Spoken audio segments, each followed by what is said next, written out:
Greetings, I am Pillar Nexus, the Ancient Gladiator, today with Pillar Loves Tabletop Games. Today with Meeple War, a game that popped up at the auction a few weeks ago. Well, the game is to get to 6 victory points. You get 6 victory points by holding towers, by destroying other players' buildings, and by getting up the bravery track by defeating your opponent's Meeples. To that end, each player will have their own starting area with a full enclosure. The little starter building. This will be your workhorse for most of the game. Your little village gates token that shows where your meeples will deploy. Your depot. You have to move your meeples from your stock to the depot before you can deploy them outside your village gates. Your mountain of reputation. As you destroy buildings and get bravery, you'll place your markers here to keep track. Holding points from towers is temporary, so make sure to add in whatever meeples you have here to the flags on the towers to know how many points you're at. You'll have access to buildings that you will be able to build, some faster than others.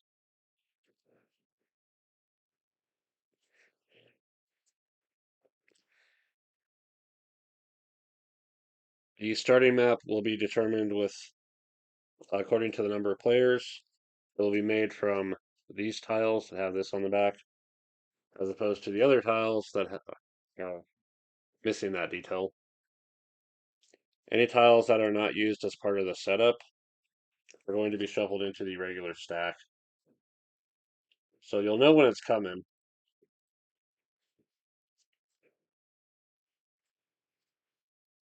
And then they'll determine who's the first player with either some a pro a statement of provocation of war or just randomly.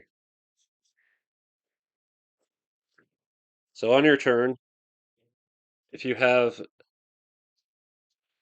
say two meeples in a territory bonus space, you get to make use of it.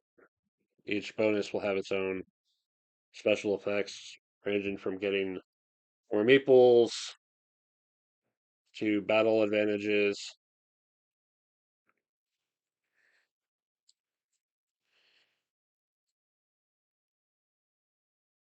And then you can go to workers' movement, where if you have a worker in the process of building a building, it moves one step closer. On the turn, it moves to this space with the circle. It'll be flipped over and then move to the starting space. Everything you have on a face-up building can move by one space. After all your workers have moved, any worker that is now occupying a space with an action will do that action. Your most basic building will allow you to build more buildings, add more meeples to your depot, or deploy meeples from your depot to outside your gates. If you are building a new building, you have your choice of all these. Various effects for deployment, construction, special advantages. If you are ever afraid that you might lose your ability to build, you might want to build this one. This is the Abbey. Well, it is the only other way to build buildings, because if you lose that, you might be in trouble. But it will start face down with a worker occupying the stone space. And it will have to go into an empty space of your enclosure. You're limited to those spaces, and it is possible for those buildings to be attacked before the construction is finished.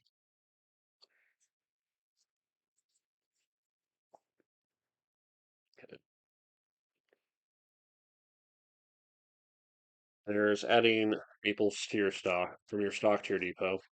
It's the second option. As long as you have them available, you can add them to the depot. You can build them up as much as you want to before deploying them.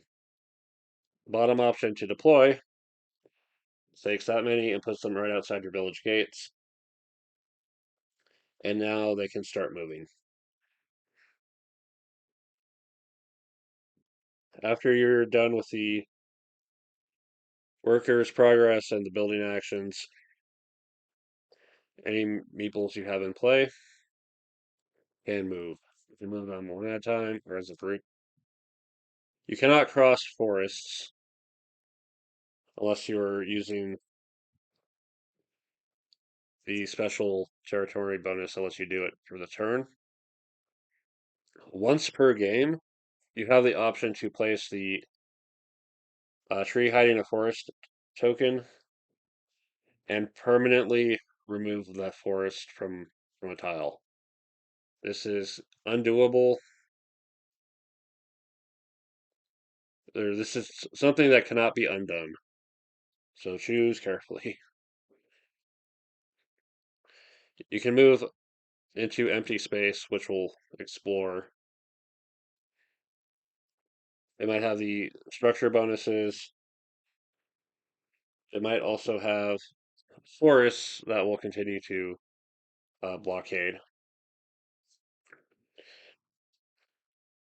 So you'll have to set it up in a way that your meeples could get there. Some spaces are represented with this symbol. This is the ancient god altar. After you bring any number of meeples to the space, you must sacrifice one of them. And then if there's an opposing meeple in play, you can remove it and gain a bravery. If there are none to remove, you still have to sacrifice a meeple anyway.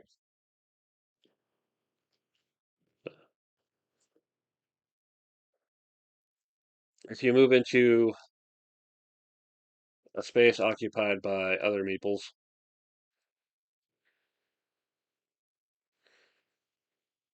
you'll fight over it. Simultaneously remove one until only one players are left, or everyone's annihilated. If you are destroying meeples, other players' meeples on your own turn, you'll get a bravery point for each one. So it's up to. If you're in defense, every two meeples you destroy, the active player moves you up one. The moment you hit 7, you will take one of your meeples in your stock or depot or out in play if those are unavailable, and add it to your Mountain of Reputation. That is now a permanent victory point.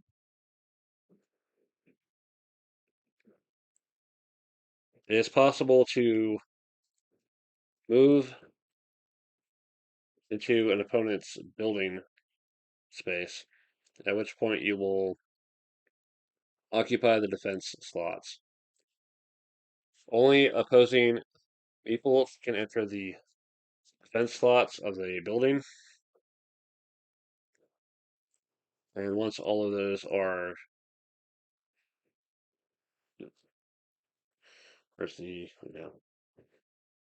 once all of those are occupied, the building is completely destroyed. It's removed from the game, can't be rebuilt. Everyone that occupies that space goes to their Mountain of Reputation.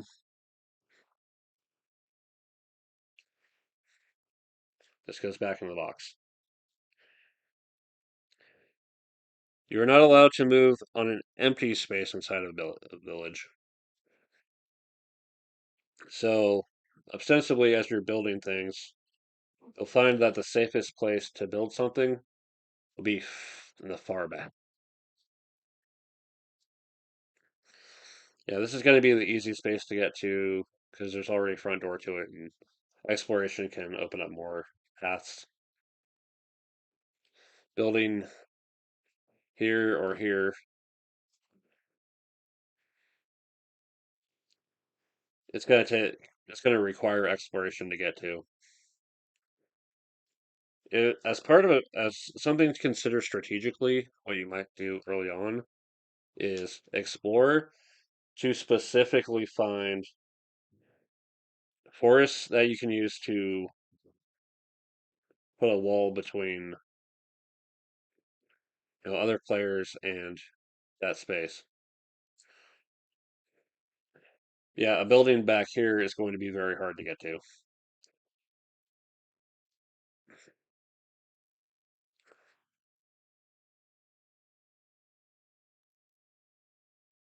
Yeah, after moving and resolving any battles,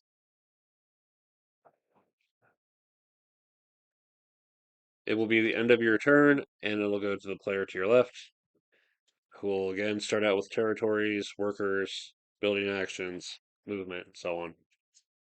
Eventually, we'll reach the end of the game when a player has at least 6 reputation or 6 victory points.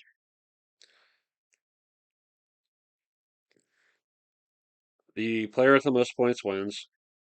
Again, it's coming from the flags, it's coming from reputation. It's worth noting if you start your turn on a space and move, you still have it until the end of your turn, until the start of your next turn.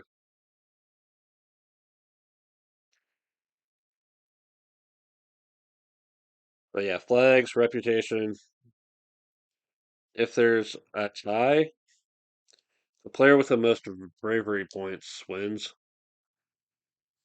And in case of a second tie, the player with the most of their meeples standing on the battlefield or building wins. If there's still a tie, then it's a tie game. They say play another game of Meeple War, and it seems like it plays fast enough that it's entirely possible to resolve it that way. So what do I like about this game?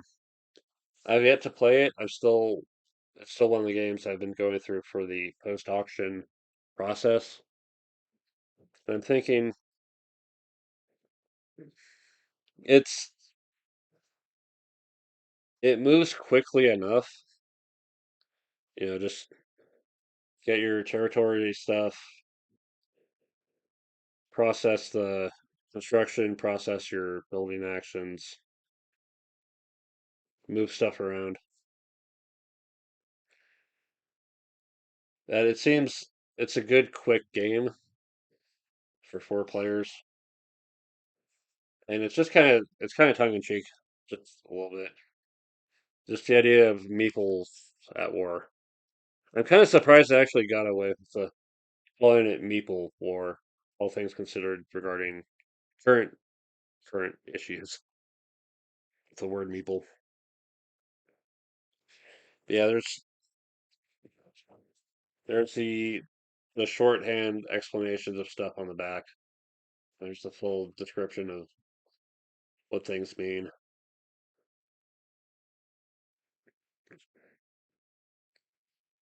Yeah, one of the things you can do is convert enemy.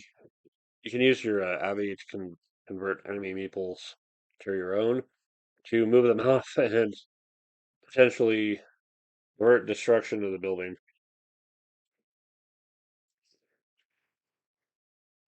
Yeah, this is one I want to test out and actually see how quickly people can grasp the concepts and just have fun with it. Alrighty, that is Meeple War. It's how old is this game? 2016? Yeah, it looks like 2016. So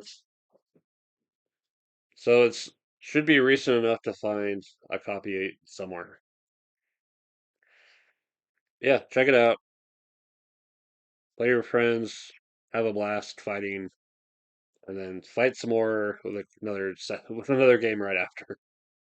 All right, thanks for watching. This has been Pillar, and I'll see you next time.